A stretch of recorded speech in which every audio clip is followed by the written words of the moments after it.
ആർക്കു വേണ്ടിയാണ് നമ്മുടെ ജീവിതം ഹോമിക്കപ്പെടുന്നത് അല്ലെങ്കിൽ നമ്മൾ ചെലവഴിക്കുന്നത്?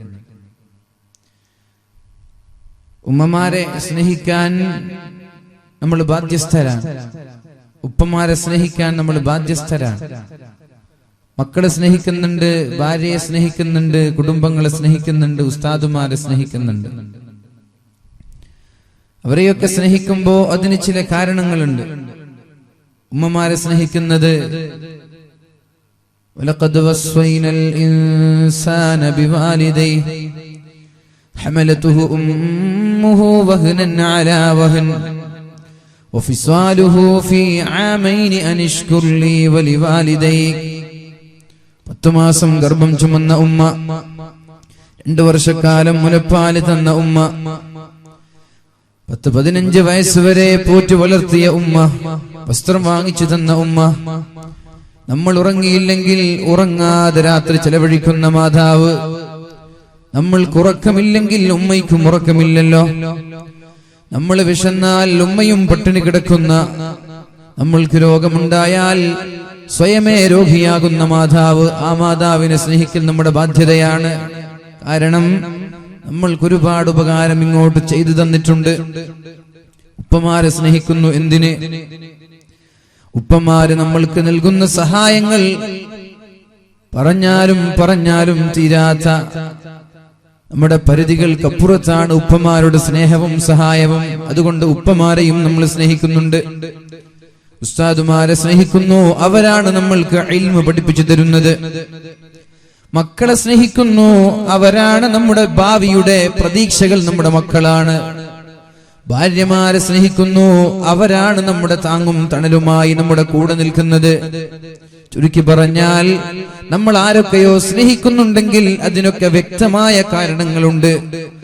എന്നാൽ ഒരു ഉപകാരമില്ലാതെ, ഒരു കാരണവുമില്ലാതെ നമ്മുടെ ന്യൂജൻ ചെറുപ്പക്കാർ ചില ആളുകളെ സ്നേഹിക്കുന്നുണ്ട്. അവർക്ക് വേണ്ടി ശബ്ദിക്കുന്നുണ്ട്, അവർക്ക് വേണ്ടി സംവാദം നടത്തുന്നുണ്ട്, അവർക്ക് വേണ്ടി തർക്കങ്ങൾ നടത്തുന്നുണ്ട്. വിഡ്ഢികളുടെ ലോകത്ത് ജീവിക്കുന്നോ എന്ന് ഞാൻ പലപ്പോഴും ആലോചിച്ചു പോയിട്ടുണ്ട്. എന്റെ അടിമ്പായി ജാറം മക്കാം ഉറൂസിനോടനുബന്ധിച്ച് ചടേക്കാലിലുള്ള ഈ ചെറുപ്പക്കാരോട് ഞാൻ പറയട്ടെ, നമ്മൾ ആരെയെങ്കിലും സ്നേഹിക്കുന്നുവെങ്കിൽ അതിന് വ്യക്തമായ ചില കാരണങ്ങൾ ഉണ്ടാകും, ചില വ്യക്തമായ മാനദണ്ഡങ്ങൾ ഉണ്ടാകും. നമ്മൾ സ്നേഹിക്കുന്ന, നമ്മൾ സമയം ചെലവഴിക്കുന്ന ചില സെലിബ്രിറ്റികൾ, കളിക്കാരാവട്ടെ, സിനിമാ നടന്മാരാവട്ടെ, ചർച്ചയാണല്ലോ സോഷ്യൽ മീഡിയകളിൽ, ക്ലബ്ബുകളിൽ, വീടുകളിൽ, ക്യാമ്പസുകളിൽ, പള്ളിയിൽ പോയാൽ പള്ളിയുടെ വരാന്തകളിലും ചർച്ചകളാണ്. കളിക്കാരെ കുറിച്ച്, കളികളെ കുറിച്ച്, സിനിമക്കാരെ കുറിച്ച്, സിനിമയെക്കുറിച്ച്, സെലിബ്രിറ്റികളെ കുറിച്ച് ചർച്ച.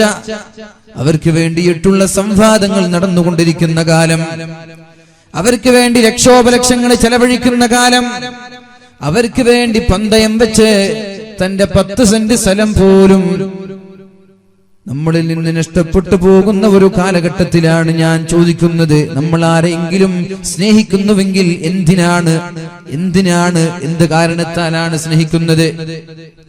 ഉമ്മമാരെ സ്നേഹിക്കുന്നതിനും, ഉപ്പമാരെ സ്നേഹിക്കുന്നതിനും, ഭാര്യമാരെ സ്നേഹിക്കുന്നതിനും, ഭർത്താക്കന്മാരെ സ്നേഹിക്കുന്നതിനും, മക്കളെ സ്നേഹിക്കുന്നതിനും വ്യക്തമായ കാരണങ്ങൾ നമ്മൾ പറഞ്ഞു. ഇനി ആലോചിക്ക്. അന്ത ഉമ്മുൻ അം അബൂ മാ റഅയ്നാ ഫീഹിമാ മിസ്ല ഹുസ്നിക ഖത്തു യാ സയ്യിദി ഖൈറൻ നബി. എന്റെ ഉപ്പയെക്കാളും എന്റെ ഉമ്മയെക്കാളും ഞാൻ അങ്ങയെയാണ് നബിയെ ഏറ്റവും നല്ല ആളായി കാണുന്നത്. എന്റെ ഉമ്മയല്ല എനിക്ക് വലുത്, എന്റെ ഉപ്പയല്ല എനിക്ക് വലുത്, എന്റെ ഭാര്യയല്ല, എന്റെ മക്കളല്ല എനിക്ക് വലുത്. ഖുലിൻ കാന ആബാഅകും വഅബ്നാഉകും വഅസ്വാജുകും وعشيرتكم وأموال اقترفتموها وتجارة تخشون كسادها ومساكن ترضونها أحب إليكم من الله ورسوله. അല്ലാഹു തആല പരിശുദ്ധമായ ഖുർആനിൽ വളരെ വ്യക്തമായി ചോദിക്കുന്നുണ്ട്. ഖുൽ, നബിയെ താങ്കൾ പറഞ്ഞു കൊടുക്കൂ, നബിയെ താങ്കൾ ചോദിക്കണം. ഇൻ കാന ആബാഉകും, നിങ്ങളുടെ ഉപ്പമാരെയാണോ, നിങ്ങളുടെ ഉമ്മമാരെയാണോ, നിങ്ങളുടെ മക്കളെയാണോ, ചങ്ങാതിമാരെയാണോ, സമ്പത്തിനെയാണോ, ബിസിനസിനെയാണോ? നിങ്ങളുടെ അമ്പരച്ചുംബിയായ വീടുകളെയാണോ? ആരോടാണ് നിങ്ങൾക്ക് അള്ളാഹുവിനെക്കാളും അവന്റെ ഹബീബിനെക്കാളും സ്നേഹമുള്ളത് എന്ന് ഖുർആൻ ചോദിക്കുന്നുണ്ട്. അവിടെ സിനിമാ നടന്മാരുടെ പേര് പറയുന്നില്ല, കളിക്കാരുടെ പേര് പറയുന്നില്ല. കാരണം അവര് സ്നേഹിക്കപ്പെടേണ്ടവരല്ല. മനസ്സിലായില്ല? അല്ലാഹു ചോദിക്കുന്നത് ഖുൽ ഇൻ കാന ആബാഉകും വഅബ്നാഉകും വഅസ്വാജുകും വഅശീറതുകും. ഉപ്പമാരോടാണോ? ഉപ്പമാരെ സ്നേഹിക്കേണ്ടതുണ്ട്. മക്കളോടാണോ? മക്കളെയും സ്നേഹിക്കേണ്ടതുണ്ട്. കുടുംബക്കാരെയാണോ? കുടുംബക്കാരെയും സ്നേഹിക്കേണ്ടതുണ്ട്. ഭാര്യമാരെയാണോ? അവരെയും സ്നേഹിക്കേണ്ടതുണ്ട്. സമ്പത്തിനെയാണോ? സമ്പത്തിനെയും സ്നേഹിച്ചേക്കാം. നിങ്ങളുടെ വീടിനോടാണോ നിങ്ങൾക്ക് അള്ളാഹുവിന്റെ ഹബീബിനെക്കാളും അള്ളാഹുവിനെക്കാളും ഇഷ്ടമുള്ളത് എങ്കിൽ ഫതറബ്ബസൂ ഹത്താ യഅതി അല്ലാഹു ബിഅംരി. അല്ലാഹുവിന്റെ ഒരു കൽപ്പന, അല്ലാഹുവിന്റെ ഭയാനകമായ ഭവിഷ്യത്ത് നിങ്ങളിലേക്ക് വരുന്നത് വരെ നിങ്ങൾ കാത്തിരുന്നോ? അല്ലാഹു വെറുതെ വിടൂല. എന്നിട്ട് അല്ലാഹു പറയുന്നത് ഇന്നല്ലാഹ ലാ യഹ്ദിൽ ഖൗമൽ ഫാസിഖീൻ. ചമ്മാടികളായ ആളുകളെ അല്ലാഹു ഹിദായത്ത് നൽകുകയേ ഇല്ല. അപ്പൊ അള്ളാഹുവിന്റെ ഹബീബിനേക്കാൾ പ്രാധാന്യം ഉപ്പയ്ക്ക് നൽകുന്നവൻ തമ്മാടിയാണ്, ഉമ്മയ്ക്ക് നൽകുന്നവൻ തമ്മാടിയാണ്, മക്കൾക്ക് നൽകുന്നവൻ ഫാസിഖാൻ, സമ്പത്തിന് നൽകുന്നവൻ തമ്മാടിയാണ്. ഖുർആനിന്റെ വാക്യമാണിത്. അവര് നന്നാവൂല. ഇനി നിങ്ങൾ ആലോചിക്കുക, കളിക്കാർക്ക് നൽകുന്നവരോ സിനിമക്കാർക്ക് നൽകുന്നവരോ? ഒരു കളി നടക്കുമ്പോൾ സോഷ്യൽ മീഡിയയിൽ ചർച്ച. ഞാൻ എന്നും ഒരു ഗ്രൂപ്പ് കാണാറുണ്ട്. ഏത് ഗ്രൂപ്പ് എന്ന് ഞാൻ പറയുന്നില്ല. രാവിലെ എണീറ്റ ഫേസ്ബുക്ക് തുറന്നാൽ ഒരു ഗ്രൂപ്പ് കാണും. ഇന്ന് രാത്രി നടക്കുന്ന IPL, അതിൽ ആരാണ് കൂടുതൽ സ്കോർ ചെയ്യുക, എന്നാൽ ഇന്ന വ്യക്തി എത്ര സ്കോർ ചെയ്യും, അത് കൃത്യമായി ഉത്തരം പറഞ്ഞ ആൾക്ക് ഒരാൾ സ്പോൺസർ. എന്നാ അയാളെ വിളിച്ചിട്ട് നമ്മുടെ മക്കാമ് കെട്ടാണ്, 1 സ്ക്വയർ ഫീറ്റ് ഏറ്റെടുക്കോ? ഓടിയ ഓട്ടം പുല്ലുപോലും മുളക്കൂല. അവിടെ വരെ കാണൂല. കളിക്ക് വേണ്ടി എത്ര സ്പോൺസർ ചെയ്യാൻ. ഇനി ഒരു ഫ്ലക്സ് വെക്കണോ? IPL ടീമിന്റെ പേരിൽ ഫ്ലക്സ് വെക്കാൻ ഞാൻ തന്നെ പിടിച്ചു 2000 രൂപ. ആലോചിക്കാൻ വേണ്ടി പറയാൻ. എനിക്ക് ഇന്ന് ഒരാൾ പറഞ്ഞു, കളിയുടെ ഒരു പന്തയം വെച്ചിട്ട് 10 സെന്റോ 30 സെന്റോ നഷ്ടപ്പെട്ട ഒരാൾ നമ്മുടെ നാട്ടിലുണ്ട്, നമ്മുടെ പതിയടക്ക മേഖലയിലുണ്ട്. അവരോടാണ് ഈ ഞാൻ പറയുന്നത്. അല്ലാഹുവിന്റെ ഹബീബായ റസൂലുള്ളാഹി സ്വല്ലല്ലാഹു അലൈഹി വസല്ലമ തങ്ങളെക്കാളും അല്ലാഹുവിനെക്കാളും ഉമ്മമാരെയും ഉപ്പമാരെയും മക്കളെയും കുടുംബക്കാരെയും സമ്പത്തിനെയും വീടിനോടും സ്നേഹമുണ്ടായാൽ അവര് പോലും ചമ്മാടികളുടെ ലിസ്റ്റിലാണ് അള്ളാഹു കണ്ടതെങ്കിൽ നമ്മൾക്ക് യാതൊരു ഉപകാരം ചെയ്യാത്ത, നമ്മെ ഓർക്കുക പോലും ചെയ്യാത്ത, ജീവിതത്തിൽ ഇന്നവരെ സമുദായത്തിനൊരു നേട്ടം പോലും നൽകാത്ത ഈ സിനിമക്കാരും കളിക്കാരും അവർക്ക് വേണ്ടി നമ്മൾ ചെലവഴിക്കുന്ന സമയങ്ങൾ അള്ളാഹുവിന്റെ കോടതിയിൽ എന്ത് സമാധാനമാണ് ചെറുപ്പക്കാരാ പറയാൻ പോവുക? എന്ത് സമാധാനമാണ്? ഫേസ്ബുക്കിൽ നടന്ന സംവാദങ്ങൾ, വാട്സപ്പ് ഗ്രൂപ്പുകളിൽ നടന്ന സംവാദങ്ങൾ, ക്ലബ്ബുകളിൽ നടന്ന സംവാദങ്ങൾ, നമ്മുടെ പീഡികത്തിണ്ണയിലിരുന്നിട്ട് നടത്തിയ സംവാദങ്ങൾ, അതിന് അള്ളാഹുവിന്റെ കോടതിയിൽ എന്ത് സമാധാനമാണ് നമ്മൾ പറയാൻ പോവുക? നിന്റെ വയസ്സിനെ കുറിച്ചും നിന്റെ യുവത്വത്തെ കുറിച്ചും അള്ളാഹു ചോദിക്കാതെ നിന്റെ കാൽപാദങ്ങളെ അനക്കാൻ പറ്റൂല എന്ന് പരിശുദ്ധ റസൂലുള്ളാഹ്. ചിന്തിക്കണം. ഇനി ആലോചിക്ക്, ആർക്ക് വേണ്ടിയാണ് നമ്മൾ ജീവിക്കേണ്ടത്? ആമുഖമായിട്ട് ഞാൻ ഈ വിഷയങ്ങൾ സൂചിപ്പിച്ചു എന്നേ ഉള്ളൂ. ആർക്കു വേണ്ടിയാണ് നമ്മുടെ ജീവിതം നമ്മൾ ചെലവഴിക്കേണ്ടത്? ലഖദ് ജാഅകും റസൂലും മിൻ അൻഫുസികും. നിങ്ങളിൽ നിന്ന് തന്നെ നിങ്ങളിലേക്ക് ഞാനൊരു പ്രവാചകനെ പറഞ്ഞയച്ചിട്ടുണ്ട്. ആ പ്രവാചകന്റെ സവിശേഷത എന്ത്? ആ പ്രവാചകന്റെ സവിശേഷത എന്ത്?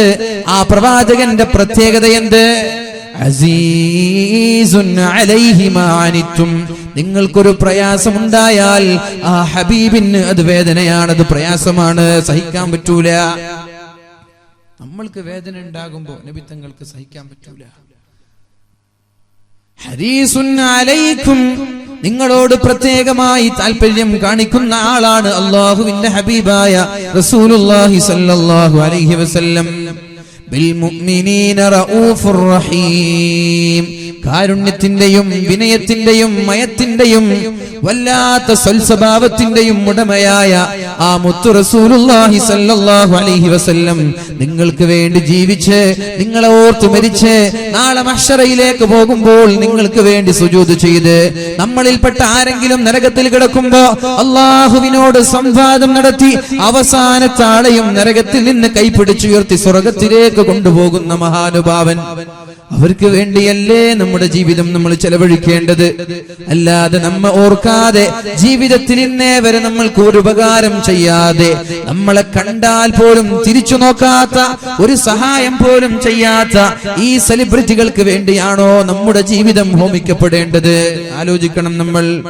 അല്ലാഹുവിന്റെ റസൂൽ സല്ലല്ലാഹു അലൈഹി വസല്ലമ തങ്ങൾ ആയിഷ ബീവി റളിയല്ലാഹു അൻഹയുടെ സമീപത്തേക്ക് കടന്നു വന്നപ്പോ ആയിഷ ബീവി അല്ലാഹുവിന്റെ ഹബീബായ നബി തങ്ങളെ കാണുന്നുണ്ട്. ത്വീബ നഫ്സിൻ, നല്ല സുസ്മേരവദനായി കാണുന്നുണ്ട്, നല്ല പുഞ്ചിരി തൂകുന്ന സന്തോഷമുള്ള മുഖം കണ്ടപ്പോ അല്ലാഹുവിന്റെ ഹബീബിനോട് ആയിഷ ബീവി റളിയല്ലാഹു അൻഹ ചോദിക്കുന്നുണ്ട്, യാ റസൂലല്ലാഹ്, അല്ലാഹുവിന്റെ ഹബീബേ, അല്ലാഹുവിന്റെ റസൂലേ, മുത്തുനബിയേ, ഉദ്ഉല്ലാഹ ലി, എനിക്ക് വേണ്ടി ദുആ ചെയ്യുമോ, എനിക്ക് വേണ്ടി പ്രാർത്ഥിക്കുമോ നബിയേ? അല്ലാഹുവിന്റെ ഹബീബിനോട് റസൂലുള്ളാഹി സ്വല്ലല്ലാഹു അലൈഹി വസല്ലമ തങ്ങളോട് ആയിഷ ബീവി റളിയല്ലാഹു അൻഹ പറയുകയാണ്, ഉദ്ഉല്ലാഹ ലി, എനിക്ക് വേണ്ടി ദുആ ചെയ്യുമോ നബിയേ? അപ്പോഴാണ് അല്ലാഹുവിന്റെ ഹബീബ് ദുആ ചെയ്തത്, അല്ലാഹുമ്മഗ്ഫിർ ലി ആയിഷ, അല്ലാഹുവേ ആയിഷക്ക് നീ പുറത്തു കൊടുക്കണേ അല്ലാഹ്, അല്ലാഹുവേ ആയിഷക്ക് നീ മാപ്പ് നൽകണമേ അല്ലാഹ്, അല്ലാഹുവേ ആയിഷയുടെ പാപങ്ങൾ നീ പുറത്തു കൊടുക്കണമേ അല്ലാഹ്. മാ തഖദ്ദമ മിൻ ദംബിഹാ വമാ തഅഖർ, ആയിഷ ബീവി ചെയ്തു പോയ പാപങ്ങൾ നീ പുറത്തു കൊടുക്കണേ അല്ലാഹ്.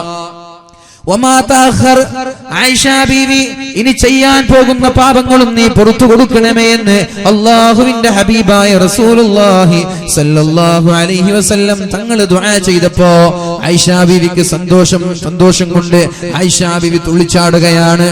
എന്നിട്ട് അല്ലാഹുവിന്റെ ഹബീബ് സല്ലല്ലാഹു അലൈഹി വസല്ലമ തങ്ങളുടെ മുന്നിലേക്ക് ആയിഷ ബീവി റളിയല്ലാഹു അൻഹ ചിരിച്ച് ഹബീബിന്റെ മടിത്തട്ടിലേക്ക് വീഴുകയാണ്. ആ ഒരു ചിരി കണ്ടപ്പോ ആയിഷ ബീവി റളിയല്ലാഹു അൻഹയോട് അല്ലാഹുവിന്റെ ഹബീബ് ചോദിച്ചു, ആയിഷ അയസുറുകി ദുആഇ, എന്റെ ഈ പ്രാർത്ഥന ആയിഷ നിനക്ക് സന്തോഷം നൽകിയിട്ടുണ്ടോ? ഞാൻ ഈ പ്രാർത്ഥിച്ചപ്പോ, ഞാൻ ഈ ദുആ ചെയ്തപ്പോ ആയിഷ നിനക്ക് സന്തോഷം ഉണ്ടായിട്ടുണ്ടോ? അപ്പോഴാണ് ആയിഷ ബീവി പറഞ്ഞത്, യാ റസൂലല്ലാഹ് വമാ ലീ ലാ യസുറുനി ദുആഉ, നിങ്ങൾ അങ്ങനെ ദുആ ചെയ്താൽ, നിങ്ങൾ ഇങ്ങനെ പ്രാർത്ഥിച്ചാൽ എന്റെ കഴിഞ്ഞുപോയ പാപങ്ങളും വരാനിരിക്കുന്ന പാപങ്ങളും പുറത്തു തരാൻ വേണ്ടി നിങ്ങൾ എനിക്ക് വേണ്ടി ദുആ ചെയ്താൽ ഞാൻ എങ്ങനെയാണ് നബിയെ സന്തോഷിക്കാതിരിക്കുക എന്ന് അല്ലാഹുവിന്റെ ഹബീബിനോട് ആയിഷ ബീവി ചോദിച്ചപ്പോഴാണ് അവിടെ ഒരു യാഥാർത്ഥ്യം റസൂലുള്ളാഹി തങ്ങൾ പറയുന്നത്, എന്റെ ചെറുപ്പക്കാരാ, എന്റെ സഹോദരിമാരെ, ഉമ്മമാരെ, ഉപ്പമാരെ, അല്ലാഹുവിന്റെ ഹബീബ് ആയിഷയോട് പറയുന്ന മറുപടിയുണ്ട്.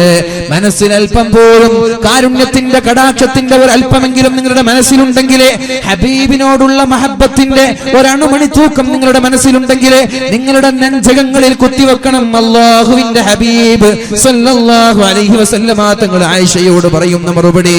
എന്നാൽ ആയിഷ, വല്ലാഹ്, അല്ലാഹുവാണ് സത്യം, ഇന്നഹാ ലദഅവതി, ഈ ദുആയാണ്, ഈ പ്രാർത്ഥനയാണ് ഞാൻ എന്നും ദുആ ചെയ്യുന്നത്, ലി ഉമ്മത്തി, എന്റെ സമുദായത്തിന് വേണ്ടി, എന്റെ ഉമ്മത്തിന് വേണ്ടി ഞാൻ എല്ലാ നിസ്കാരത്തിലും ഈ ദുആ ചെയ്യാറുണ്ട്. ഞാൻ ഇശാ നിസ്കരിച്ചാൽ, മഗ്രിബ് നിസ്കരിച്ചാൽ, സുബ്ഹി നിസ്കരിച്ചാൽ, ളുഹർ നിസ്കരിച്ചാൽ, അസ്ർ നിസ്കരിച്ചാൽ, എല്ലാ നിസ്കാരത്തിലും എന്റെ സമുദായത്തിന് വേണ്ടി, എന്റെ ഉമ്മത്തിന് വേണ്ടി ഈ ദുആ ചെയ്യാറുണ്ട് എന്ന് അല്ലാഹുവിന്റെ ഹബീബായ മുഹമ്മദുർ റസൂലുള്ളാഹ്. സലാത്തിന്റെ സൗണ്ട് പോരാ, എനിക്ക് സൗണ്ട് തൃപ്തിയാവാഞ്ഞിട്ടാണ് ഞാൻ ഇങ്ങനെ പിടിക്കുന്നത്. സലാത്ത് ഉറക്കെ ചെല്ലണം. അല്ലാഹു തൗഫീഖ് ചെയ്യട്ടെ. അല്ലാഹുവിന്റെ ഹബീബായ റസൂലുള്ളാഹി സ്വല്ലല്ലാഹു അലൈഹി വസല്ലമ തങ്ങൾ ആയിഷയോട് പറയാണ്, ആയിഷ, നിനക്ക് വേണ്ടി ഇപ്പോൾ ഞാൻ ദുആ ചെയ്തു, പക്ഷേ ഈ ദുആയല്ല, ഈ പ്രാർത്ഥന ഞാൻ എല്ലാ നിസ്കാരത്തിലും എന്റെ സമുദായത്തിന് വേണ്ടി ചെയ്യുന്നുണ്ട്. അടിമ്പായി എന്ന് പറയുന്ന ഈ ചടേക്കാൽ എന്ന് പറയുന്ന പ്രദേശത്ത് താമസിക്കുന്ന ഓരോ ഉമ്മത്തിനും ഓരോ മുസ്ലിമിനും വേണ്ടി അള്ളാഹുവിന്റെ ഹബീബ് ദുആ ചെയ്തിട്ടുണ്ട്, അള്ളാഹുവേ പുറത്തു കൊടുക്കണമെന്ന്. ഇനി ആലോചിക്ക്, ആർക്ക് വേണ്ടിയാണ് നമ്മുടെ ജീവിതത്തിന്റെ സമയം നമ്മൾ ചെലവഴിക്കേണ്ടത്? ഇന്ന് സുബഹി നിസ്കാരം കഴിഞ്ഞതു മുതൽ ഈ രാത്രി അർദ്ധരാത്രിയിലേക്ക് കാലെടുത്ത് വെച്ചുകൊണ്ടിരിക്കുന്ന ഈ സമയം വരെ ഈ ഹബീബിന് വേണ്ടി നമ്മൾ എന്ത് ചെയ്തു ചെറുപ്പക്കാരാ? ലിക്കാർക്ക് വേണ്ടി ശബ്ദിച്ചിട്ടുണ്ടല്ലോ, ഒരുപാട് സമയം വാട്സപ്പിലും ഫേസ്ബുക്കിലും നമ്മൾ ചെലവഴിച്ചിട്ടുണ്ടല്ലോ. ഈ ഹബീബിന് വേണ്ടി നമ്മൾ എന്ത് ചെയ്തിട്ടുണ്ട്? ഹബീബിനെ ഒന്ന് ഓർത്തിട്ടുണ്ടോ? ഈ തങ്ങളെ ഒന്ന് നമ്മൾ ഓർത്തിട്ടുണ്ടോ? രാവിലെ മുതൽ വൈകുന്നേരം വരെയുള്ള ഈ സമയം വരെ ഓർത്തിട്ടുണ്ടോ? ഇനി കേൾക്കണോ, റസൂലുള്ളാഹി സ്വല്ലല്ലാഹു അലൈഹി വസല്ലം അല്ലാഹുവിന്റെ ഹബീബായ നബി തങ്ങൾ ഒരിക്കൽ സ്വഹാബാക്കളൊക്കെ ഉറങ്ങിക്കിടക്കുന്ന സമയത്താണ് നബി തങ്ങൾ ഒരു ഖബർസ്ഥാനിലേക്ക് കടന്നു ചെല്ലുന്നത്. ഖബർസ്ഥാനിലേക്ക് കടന്നു ചെല്ലുന്നുണ്ട്. എന്നിട്ട് ഖബറിന്റെ അടുത്ത് നിന്ന് അല്ലാഹുവിന്റെ ഹബീബായ റസൂലുള്ളാഹി സ്വല്ലല്ലാഹു അലൈഹി വസല്ലം അവിടെ നിന്ന് ദുആ ചെയ്യുന്നുണ്ട്. വദിത്തു, ഞാൻ കൊതിച്ചു പോവുകയാണ്, ഞാൻ എന്റെ സഹോദരങ്ങളെ കണ്ടിരുന്നുവെങ്കിലെന്ന് ഞാൻ ആഗ്രഹിച്ചു പോവുകയാണ്, എന്റെ സഹോദരങ്ങളെ കണ്ടിരുന്നുവെങ്കിലെന്ന് ഞാൻ കൊതിച്ചു പോവുകയാണ് എന്ന് അല്ലാഹുവിന്റെ ഹബീബായ റസൂലുള്ളാഹി സ്വല്ലല്ലാഹു അലൈഹി വസല്ലം തങ്ങള് ഖബറിന്റെ അടുത്ത് നിന്ന് ഇങ്ങനെ ദുആ ചെയ്യുമ്പോഴാണ് ഒരു സ്വഹാബി ആ വഴിയിലൂടെ കടന്നു വരുന്നത്. ഇഷ്തഖ്തു ലി ഇഖ്വാനി, എന്റെ സഹോദരങ്ങളെ കാണാൻ എനിക്ക് പൂതിയുണ്ട്, എന്റെ സഹോദരങ്ങളെ കാണാൻ എനിക്ക് ആഗ്രഹമുണ്ട്, എന്റെ സഹോദരങ്ങളെ കാണണമെന്ന് എനിക്ക് വല്ലാത്ത ആഗ്രഹമുണ്ട്. ഇഷ്തഖ്തു ലി ഇഖ്വാനി, എന്റെ സഹോദരങ്ങളെ കാണാൻ എനിക്ക് ആഗ്രഹമുണ്ട് എന്ന് അല്ലാഹുവിന്റെ ഹബീബായ റസൂലുള്ളാഹി സ്വല്ലല്ലാഹു അലൈഹി വസല്ലമ തങ്ങൾ പറഞ്ഞപ്പോഴാണ് സ്വഹാബി ചോദിക്കുന്നത്, യാ റസൂലല്ലാഹ്, അല്ലാഹുവിന്റെ ഹബീബേ, അവലസ്നാ ഇഖ്വാനുക യാ റസൂലല്ലാഹ്, നബിയേ ഞങ്ങൾ അങ്ങയുടെ സഹോദരങ്ങളല്ലേ നബിയേ, ഞങ്ങൾ അങ്ങയുടെ സഹോദരങ്ങളല്ലേ, ഞങ്ങളെ കാണുന്നുണ്ടല്ലോ, പിന്നെ ആരെക്കുറിച്ചാണ് എനിക്കെന്റെ സഹോദരങ്ങളെ കാണാൻ പൂതിയുണ്ട് എന്ന് നിങ്ങൾ പറഞ്ഞത്? അപ്പോഴാണ് അല്ലാഹുവിന്റെ ഹബീബായ റസൂലുള്ളാഹി സ്വല്ലല്ലാഹു അലൈഹി വസല്ലമ തങ്ങൾ പറഞ്ഞത്, നിങ്ങൾ എന്റെ സഹോദരങ്ങളല്ല, നിങ്ങൾ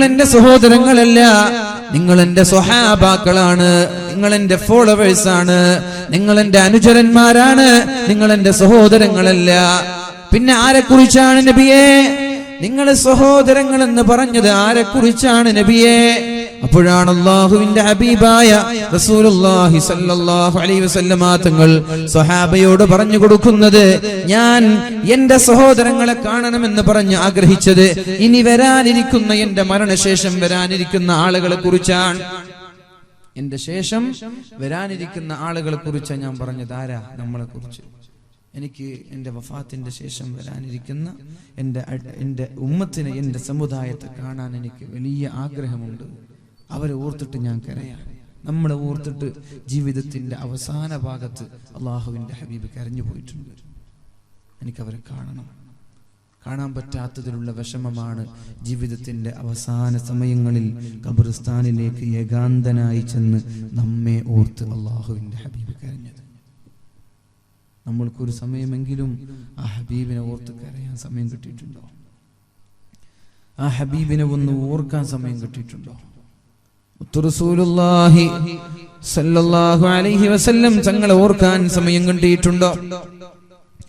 അല്ലാഹുവിന്റെ ഹബീബായ റസൂലുള്ളാഹി സ്വല്ലല്ലാഹു അലൈഹി വസല്ലം ഒരിക്കലും പറയുന്നുണ്ട്, എല്ലാ ആളുകൾക്കും, എല്ലാ പ്രവാചകന്മാർക്കും അല്ലാഹു തആല ദുആ ചെയ്യാൻ ഒരു സമ്മതം കൊടുക്കുന്നുണ്ട്. എല്ലാ പ്രവാചകന്മാർക്കും ഒരു ദുആ അല്ലാഹു നൽകുന്നുണ്ട്. ആ ദുആ ചെയ്താൽ ഉത്തരം കിട്ടുമെന്ന് ഉറപ്പാണ്. ആ ദുആയിന് ഉത്തരം കിട്ടുമെന്ന് ഉറപ്പാണ്. അങ്ങനെ ഒരു ദുആ എല്ലാ നബിമാർക്കും കൊടുത്തിട്ടുണ്ട്. ലികുല്ലി നബിയിൻ ദഅവത്തുൻ മുസ്തജാബ, എല്ലാ നബിമാർക്കും അല്ലാഹു ഉത്തരം നൽകുന്ന ഒരു പ്രാർത്ഥന നൽകുന്നുണ്ട്, ഉത്തരം നൽകുന്ന ഒരു പ്രാർത്ഥന. പക്ഷേ എല്ലാ അമ്പിയാക്കളും അവരവരുടെ ആ കാലഘട്ടത്തിൽ തന്നെ ദുആ ചെയ്ത ആ പ്രാർത്ഥന തീർത്തപ്പോ, ഞാൻ എന്റെ ദുആഇന വ ഉരീദു അൻ അഖ്തബിഅ ദഅവതി, എന്റെ പ്രാർത്ഥനയെ ഞാൻ മഹ്ശറയിലേക്ക് വേണ്ടി എടുത്തു വെക്കുകയാണ്. ഞാനിവിടെ ദുആ ചെയ്യുന്നില്ല. ആദം നബി അലൈഹിസ്സലാം ദുആ ചെയ്തു. ആദം നബി അലൈഹിസ്സലാം ദുആ ചെയ്തു. മഹാനായ നൂഹ് നബി അലൈഹിസ്സലാം ദുആ ചെയ്തു. മഹാനായ ഇബ്രാഹിം നബി അലൈഹിസ്സലാം ദുആ ചെയ്തു. ഈസാ നബി അലൈഹിസ്സലാം ദുആ ചെയ്തു.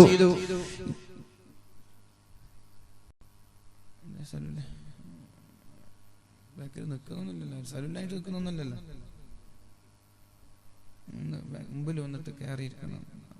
സമയമായി, കുറച്ച് സമയമുള്ളൂ. ഒന്നെല്ലാവരും മുമ്പിൽ ഇരുന്നോളൂ. എനിക്കൊന്ന് ക്ലാരിറ്റി കൊടുക്കുക ശബ്ദത്തിന്. ഇത് മോണിറ്റർ അല്ലല്ലോ, പുറത്തു വെക്കുന്ന ബോക്സ് അല്ലേ. ഇത് മോണിറ്റർ അല്ലല്ലോ, പുറത്തു വെക്കുന്ന ബോക്സ് അല്ലേ. ഇതൊന്നല്ലേ ഉള്ളൂ, ഇതിൽ 4 വെക്കണം. നിങ്ങൾ പറയും ഇന്നലെ എന്ന് പറഞ്ഞിട്ടില്ലേ? ഇന്നലെ പറഞ്ഞിട്ടുണ്ട്, ശരിയാണ്. എനിക്ക് പെരുന്നാൾ വരെ ദിവസവും പരിപാടിയാണ്. പെരുന്നാൾ വരെ റമദാനിൽ 3 പരിപാടിയൊക്കെയാണ്. ഒരു സ്ഥലത്തൊരു മൈക്ക് പറ്റിച്ചാൽ പിന്നെ 2-3 ആഴ്ച ഇങ്ങനെ അഡ്ജസ്റ്റ് ചെയ്ത് പോകേണ്ടി വരും. ഇന്നലെ പ്രസംഗിച്ചിട്ടുണ്ട്, മിഞ്ഞാന്ന് പ്രസംഗിച്ചിട്ടുണ്ട്, ഇന്ന് മഗ്‌രിബ് മുതൽ ഇതാ 12 മണി വരെ പ്രസംഗിക്കുന്നുണ്ട്. പക്ഷെ നമുക്ക് ഒരു ഡിമാൻഡില്ല. ഞാനത് വാങ്ങിക്കൊള്ളട്ടെ, പ്രത്യേകം പറഞ്ഞിട്ടുണ്ട് എൻ്റെ ഡിമാൻഡ് ഇന്നതാണ്. അപ്പം അതുകൊണ്ട് അഡ്ജസ്റ്റ് ചെയ്യണം. എന്നല്ലെങ്കിൽ ശബ്ദം നാളെ ഉണ്ടാവില്ല. മറ്റന്നാൾ വലിയൊരു പരിപാടി, നമ്മുടെ സ്ഥാപനം സംഘടിപ്പിക്കുന്ന ഒരു പരിപാടി മാലിക് ദിനാറിൽ വരുന്നുണ്ട് 27-ാം തീയതി. പരിപാടി ഞാനേ ഉള്ളൂ പ്രസംഗിക്കാൻ. അപ്പൊ അവിടേക്ക് പ്രസംഗത്തിന് സൗണ്ട് ഇല്ലെങ്കിൽ അവർ ചെലവഴിച്ച ഈ ചെലവും അവർ എല്ലാം നഷ്ടത്തിലാവും. അതുകൊണ്ട് നിങ്ങൾക്ക് ക്ഷണിക്കാൻ നമ്മുടെ സ്ഥാപനത്തിന്റെ പൂർവ്വ വിദ്യാർത്ഥികളായ ഇമാമ സംഘടിപ്പിക്കുന്ന ഒരു പ്രൗഢമായ ഒരു പരിപാടിയാണ്. 27-ാം തീയതി വെള്ളിയാഴ്ച മഗ്‌രിബ് നിസ്കാരം കഴിഞ്ഞ് മക്കാമിൽ സിയാറത്ത് ചെയ്ത് അവിടെയുള്ള മുസ്ലിം ഗ്രൗണ്ടിൽ വളരെ വിപുലമായി നടത്താം. നിങ്ങളൊക്കെ വരണം ഇൻഷാ അല്ലാഹ്. പരിശുദ്ധമായ ഖുർആനിന്റെ ആഴങ്ങളിൽ ഇറങ്ങിയിട്ടുള്ള വളരെ വിശാലമായ ഒരു വിഷയം ഇവിടെ ചർച്ച ചെയ്യണം. അല്ലാഹു തൗഫീഖ് ചെയ്യട്ടെ. അപ്പൊ എന്റെ പ്രിയപ്പെട്ട സഹോദരങ്ങൾ ശ്രദ്ധിക്കേണ്ട ഒരു വിഷയം, ലികുല്ലി നബിയിൻ ദഅവത്തുൻ മുസ്തജാബ. എല്ലാ അമ്പിയാക്കൾക്കും അല്ലാഹു ദുആ ചെയ്യാൻ ഉത്തരം നൽകുന്ന ഒരു ദുആ നൽകിയിട്ടുണ്ട്. ലികുല്ലി നബിയിൻ ദഅവത്തുൻ മുസ്തജാബ. എല്ലാ പ്രവാചകന്മാർക്കും അല്ലാഹു ഒരു പ്രാർത്ഥന നൽകിയിട്ടുണ്ട്. ആ പ്രാർത്ഥന ദുആ ചെയ്താൽ ഉടനെ തന്നെ അല്ലാഹു ഉത്തരം നൽകുമെന്ന് അല്ലാഹുവിന്റെ ഹബീബ് പറയുന്നുണ്ട്. ഉടനെ ഉത്തരം ചോദിച്ചാൽ മതി, ഉത്തരം നൽകാമെന്ന് അല്ലാഹുവിന്റെ വാഗ്ദാനമാണ്. പക്ഷേ എനിക്കും അങ്ങനെ ഒരു ദുആ അല്ലാഹു തആല നൽകിയിട്ടുണ്ട്. ഞാൻ ആ ദുആഇനെ ദുനിയാവിൽ ഉപയോഗിച്ചിട്ടില്ല. ഉപയോഗിക്കണമായിരുന്നു എവിടെ? ചെറുപ്പക്കാരാ, കേൾക്കണം ഇത്. മക്കക്കാരായ മുശ്രിക്കീങ്ങൾ അല്ലാഹുവിന്റെ ഹബീബിനെ വളരെ ക്രൂരമായി മർദ്ദിക്കുകയും അടിക്കുകയും അല്ലാഹുവിന്റെ ഹബീബിനെ മക്കയിൽ ജീവിക്കാൻ അനുവദിക്കാതെ ആകെ താങ്ങും തണലുമായിരുന്ന ഖദീജ ബീവി റളിയല്ലാഹു അൻഹാ ലോകത്തോട് വിട പറഞ്ഞപ്പോ ഇനി ഒന്ന് സംരക്ഷിക്കാൻ, താങ്ങും തണലുമായി നിൽക്കാൻ ഒരാളില്ലാതെ വളരെ പ്രയാസപ്പെടുമ്പോഴാണ് നബി തങ്ങൾ തന്റെ കുടുംബക്കാരായ ത്വായിഫിലേക്ക് കടന്നു പോകുന്നത്. ഒരുപാട് കുടുംബക്കാര് താമസിക്കുന്ന ത്വായിഫിലേക്ക് കടന്നു പോകുന്നത്. അവിടെ ലാ ഇലാഹ ഇല്ലല്ലാഹ് മുഹമ്മദുർ റസൂലുള്ളാഹ്, അല്ലാഹുവല്ലാതെ ഒരു ദൈവമില്ല എന്നും മുഹമ്മദ് റസൂലുള്ളാഹ് അല്ലാഹുവിന്റെ പ്രവാചകനാണെന്നും പറഞ്ഞു. ഞാൻ അല്ലാഹുവിന്റെ പ്രവാചകനാണ്. അല്ലാഹു ഏകനായ ഇലാഹാണ്. അല്ലാഹുവല്ലാതെ മറ്റൊരു ദൈവമില്ല. അല്ലാഹു ഏകനായ ദൈവമാണ്. നിങ്ങളുടെ ലാത്തയോ നിങ്ങളുടെ ഹുസ്സയോ നിങ്ങളുടെ മനാത്തയോ നിങ്ങൾ വിശ്വസിച്ചു പോകരുത്. അല്ലാഹുവാണ് ലോകത്തിന്റെ സൃഷ്ടാവ്. അല്ലാഹുവാണ് ഈ ലോകത്തിന്റെ നിയന്ത്രണം ഏറ്റെടുത്തിരിക്കുന്നത്. അതുകൊണ്ട് ഏകനായ റബ്ബിനെ മാത്രമേ നിങ്ങൾ സാഷ്ടാംഗം ചെയ്യാൻ പാടുള്ളൂ എന്ന് പറഞ്ഞപ്പോ അല്ലാഹുവിന്റെ ഹബീബിനെതിരെ ക്രൂരമായ ആക്ഷേപങ്ങൾ എറിഞ്ഞുവിട്ട ആളുകൾ, ഹബീബിനെതിരെ കല്ലെറിഞ്ഞവർ, ഹബീബിനെ ആക്ഷേപിച്ചവർ, ഹബീബിനെ ചീത്ത വിളിച്ചവർ, ഹബീബിനെ മർദ്ദിച്ചവർ, നടക്കാൻ കഴിയാതെ മുത്തു റസൂലുള്ളാഹി സ്വല്ലല്ലാഹു അലൈഹി വസല്ലം തായിഫിന്റെ മണലാരുണ്യത്തിലൂടെ മുടന്തി നടന്നിട്ട് ഹബീബ് താഴെ വീഴുകയാണ്. ആരാണ് ഈ താഴെ വീഴുന്നത്? ദീനുൽ ഇസ്ലാം, ലാ ഇലാഹ ഇല്ലല്ലാഹ് മുഹമ്മദുർ റസൂലുള്ളാഹ്.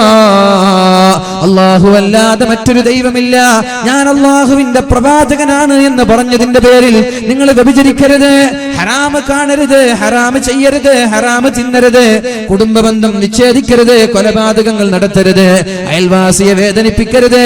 ഇതല്ലേ പരിശുദ്ധമായ ഇസ്ലാമിന്റെ ആശയം? ഇതാണല്ലോ ഇന്ന് ഇന്ത്യ മഹാരാജ്യത്തെ പാവപ്പെട്ട മുസ്ലിമീങ്ങളായ ആളുകൾ ഇന്നും ലോകത്ത് പ്രചരിപ്പിച്ചു കൊണ്ടിരിക്കുന്ന ആശയങ്ങൾ. ഇതാണല്ലോ ഒരാളെയും അവിഹിതമായി ഒരാളുടെ സമ്പത്ത് അപഹരിക്കാൻ പാടില്ല, ഒരാളെയും ആക്രമിക്കാൻ പാടില്ല, മറ്റൊരാളെ കുറിച്ച് പരദൂഷണം പറയാൻ പാടില്ല, മറ്റൊരാളെ കുറിച്ച് ആരോപണം പറയാൻ പാടില്ല, ഒരാളുടെ രക്തവും ചിന്താൻ പാടില്ല, ഒരു ദർഹം പോലും മോഷ്ടിക്കാൻ പാടില്ല.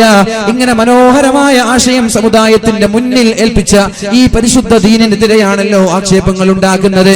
ഇവരെയാണല്ലോ പാകിസ്ഥാനിലേക്ക് പറഞ്ഞേക്കുന്നത്, ഇവരെയാണല്ലോ ഇന്ത്യയിൽ നിന്ന് പുറത്തു പോകാൻ പറയുന്നത്, ഇവരെയാണല്ലോ ഇല്ലാത്ത ബീഫിന്റെ പേരിൽ കൊലപാതകങ്ങൾ നടത്തുന്നത്, ഇവരെയാണല്ലോ പള്ളിയിൽ കയറി കൊലപാതകങ്ങൾ നടത്തുന്നത്. ലാ ഇലാഹ ഇല്ലല്ലാഹ്, അല്ലാഹു വലിയവനാണ്, അല്ലാഹു വലിയവനാണ്, അല്ലാഹു അല്ലാതെ മറ്റൊരു ദൈവമില്ല, അല്ലാഹുവിന്റെ ഹബീബ് അല്ലാഹുവിന്റെ പ്രവാചകനാണ്, നിസ്കാരത്തിലേക്ക് വരണേ, വിജയത്തിലേക്ക് വരണേ എന്ന് പറഞ്ഞ പാവപ്പെട്ട മുഅദ്ദിനിന് പോലും പള്ളിയുടെ റൂമുകളിൽ, പള്ളിയുടെ മുറികളിൽ കിടന്നുറങ്ങാൻ പോലും സ്വൈര്യമില്ലാത്ത, സമാധാനമില്ലാത്ത കാലത്ത് ഞങ്ങൾക്ക് ചോദിക്കാനുള്ളത്, എന്ത് തെറ്റ് ചെയ്തതിന്റെ പേരിലാണ് ഇസ്ലാമിനെതിരെ നിങ്ങൾ ആക്ഷേപമുണ്ടാക്കുന്നത്? തെറ്റ് കാണിച്ചു തരട്ടെ, തെറ്റ് കാണിച്ചു തരട്ടെ. എന്ത് തെറ്റിന്റെ പേരിലാണ് ഇസ്ലാമിനെതിരെ ആക്ഷേപങ്ങൾ ഉണ്ടാക്കുന്നത്? ഇന്ത്യ മഹാരാജ്യത്ത് നടന്ന 100 കണക്കിന് സ്ഫോടനങ്ങളുടെ കഥകൾ, ഭീകരവാദങ്ങളുടെ, തീവ്രവാദങ്ങളുടെ, വർഗീയ ലഹളകളുടെ കഥകൾ എടുത്തു നോക്കുമ്പോ ഏതെങ്കിലും ഒന്നിൽ മുസ്ലിമീങ്ങൾ ഉൾപ്പെട്ടതാണോ നിങ്ങൾ ഇസ്ലാമിനെ ഇന്ത്യയിൽ നിന്ന് അടിച്ചോടിക്കാൻ നിങ്ങൾ ശ്രമിക്കുന്നത്? 100 കണക്കിന് വർഗീയ ലഹളകൾക്ക് നിങ്ങൾ തന്നെ നേതൃത്വം നൽകി ഏതെങ്കിലും ഒന്നിൽ മുസ്ലിം നാമധാരികൾ പെട്ടുപോയതിന്റെ പേരിലാണോ നമ്മളെ രാജ്യദ്രോഹികളാക്കി മുദ്രകുത്താൻ നിങ്ങൾ ശ്രമിക്കുന്നത്? ഒന്നേ പറയാനുള്ളൂ, എത്ര ശ്രമിച്ചാലും, എത്ര നിങ്ങൾ അധ്വാനിച്ചാലും, പക്ഷെ ഇന്ത്യ മഹാരാജ്യം എന്ന് പറയുന്ന ഭൂമിയുണ്ടല്ലോ, അരുത് കാട്ടാള, അരുത്, സല്ലപിക്കുന്ന ഇണക്കിളികളെ വേട്ടയാടി അതിന്റെ രക്തം വീണ് ഇന്ത്യ മഹാരാജ്യത്തിന് കളങ്കമേൽപ്പിക്കരുത് എന്ന് പറഞ്ഞ സംസ്കാരമുള്ള ഭൂമിയാണിത്. ഈ ഭൂമിയിൽ ഇതിന്റെ അവസാനം വരെയുള്ള ഹൈന്ദവ സഹോദരങ്ങൾ മതത്തെയും മുസ്ലിമീങ്ങളെയും മറ്റുള്ള മതങ്ങളെയും ബഹുമാനിക്കുകയും ആദരിക്കുകയും ചെയ്യുന്ന ആളുകളാണ്. അവരുള്ള കാലത്തോളം നിങ്ങളുടെ ആരോപണങ്ങൾ വിലപ്പോകൂല എന്ന് ഞാൻ നിങ്ങളോട് വളരെ വ്യക്തമായി തന്നെ ഉണർത്തട്ടെ. നിർത്തുന്നതാണ് നല്ലത്. ആവശ്യമില്ലാതെ വർഗീയ ലഹളകൾ ഉണ്ടാക്കി എന്താണ് ഇവിടെ നേടാൻ പോകുന്നത്? എന്തുമാവട്ടെ, അള്ളാഹുവിന്റെ ഹബീബിന്റെ കാലം മുതൽ തന്നെ മുസ്ലിമീങ്ങൾ നേരിട്ട പ്രയാസങ്ങൾ ഇങ്ങനെയാണ്. ഇസ്ലാം തുടങ്ങിയത് ഇങ്ങനെയാണ്, പ്രയാസങ്ങളിലൂടെയാണ്. ലാ ഇലാഹ ഇല്ലല്ലാഹ് എന്ന് ചൊല്ലിയതിന്റെ പേരിൽ സുമയ്യ ബീവിയെ കൊന്നിട്ടില്ലേ? ബിലാൽ തങ്ങളെ മർദ്ദിച്ചിട്ടില്ലേ? ഹുബൈബ് തങ്ങളെ തൂക്കിലേറ്റിയിട്ടില്ലേ? സിദ്ദീഖ് തങ്ങളെ ബോധം കൊടുത്തിട്ടില്ലേ? ഹബീബിനെ വധിക്കാൻ 100 ഒട്ടകങ്ങൾ സമ്മാനം പ്രഖ്യാപിച്ചിട്ടില്ലേ? എന്ത് തെറ്റ് ചെയ്തു എന്ന് ചോദിച്ചാൽ അവർക്ക് കൈമലർത്തുക എന്നതല്ലാതെ പറഞ്ഞത് മറുപടി പറയാൻ പറ്റുക? എന്ത് മറുപടി പറയാൻ പറ്റുക? ഇന്നും അങ്ങനെയാണല്ലോ. എന്ത് മറുപടി പറയാൻ പറ്റുക? ഒന്നുമില്ല. പിന്നെ ഇവിടെ വർഗീയ കാട് കളിച്ച് രാഷ്ട്രീയ മുതലെടുപ്പ് നടത്തുന്ന അത്രയേ ഉള്ളൂ.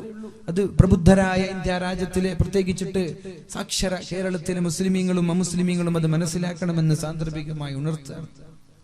ഞാൻ പറഞ്ഞു വരുന്നത്, അള്ളാഹുവിന്റെ ഹബീബ് തായിഫിന്റെ മണലാരുണ്യത്തിൽ പോയി നബിത്തങ്ങളെ വേദനിപ്പിച്ചു. നബിത്തങ്ങൾ മുടന്തി നടന്നു, നബിത്തങ്ങൾ വീണു.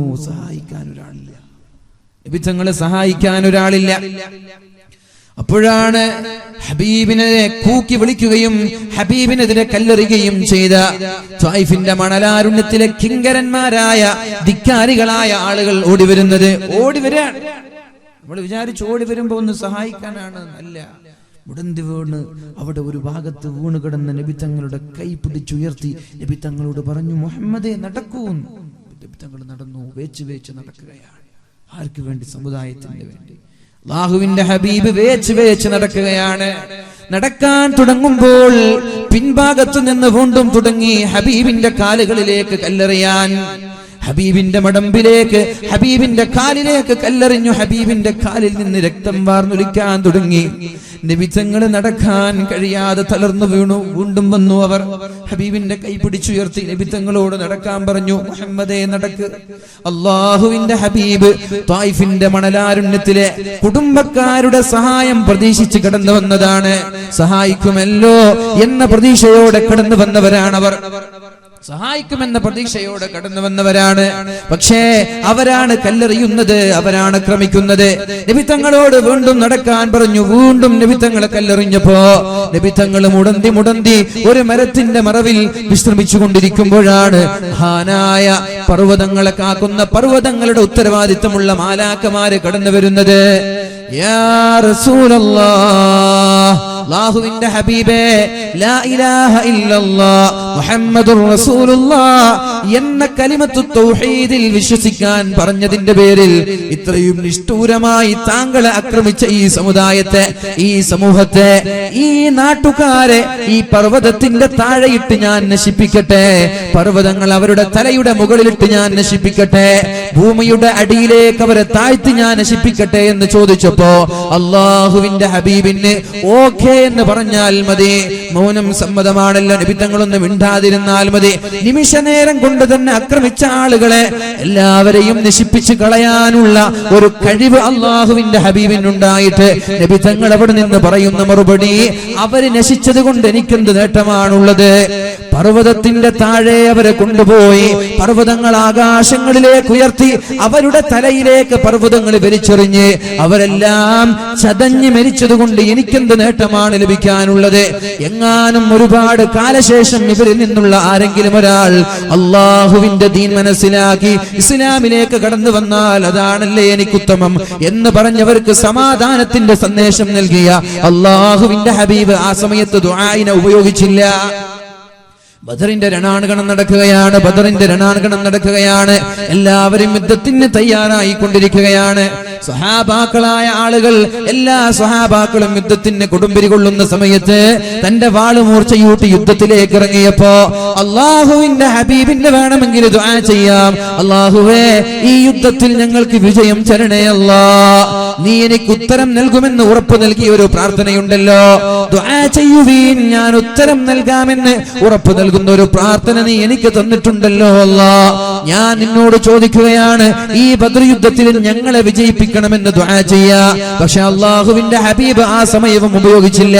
313ഓളം ആളുകൾ, ആയിരക്കണക്കിന് സുസജ്ജരായ സൈന്യങ്ങളോട് വീറോടെ വാശിയോടെ പടപൊരുതി വിജയിച്ച വിജയം അള്ളാഹുവിന്റെ ഹബീബ് ദുആ ചെയ്ത് ചോദിച്ചു വാങ്ങിയതല്ല.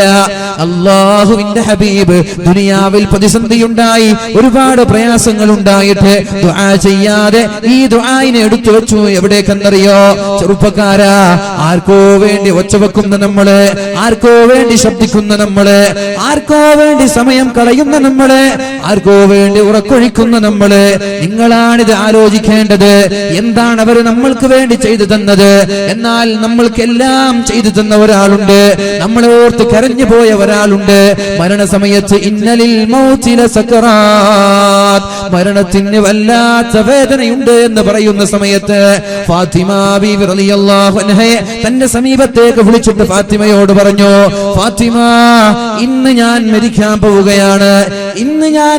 പോവുകയാണെന്ന് പറഞ്ഞപ്പോ മഹദിയായ ഫാത്തിമ റളിയല്ലാഹു അൻഹ പറയുന്ന ഒരു വാക്കുണ്ട്, വാകർബാ. അല്ലാഹുവേ, എന്റെ ഉപ്പയുടെ വിഷമം ഓർക്കുമ്പോൾ എനിക്ക് വിഷമം തോന്നുകയാണ്, എന്റെ ഉപ്പയുടെ പ്രയാസം ഓർക്കുമ്പോൾ എനിക്ക് പ്രയാസം തോന്നുകയാണ്. മഹാനായ ഹസൻ ഹുസൈൻ റളിയല്ലാഹു അൻഹു കടന്നു വന്നിട്ട് പറയാണ്, വാ ജദ്ദാ, എന്റെ ഉപ്പാപ്പ, എന്റെ വല്യുപ്പയുടെ വിഷമം ഓർക്കുമ്പോൾ ഞങ്ങൾക്ക് പ്രയാസം തോന്നുകയാണ്. എല്ലാവരും ചുറ്റുഭാഗത്ത് നിന്ന് കരഞ്ഞുകൊണ്ടിരിക്കുമ്പോഴാണ് അള്ളാഹുവിന്റെ ഹബീബ് അവിടെ നിന്ന് പറയും,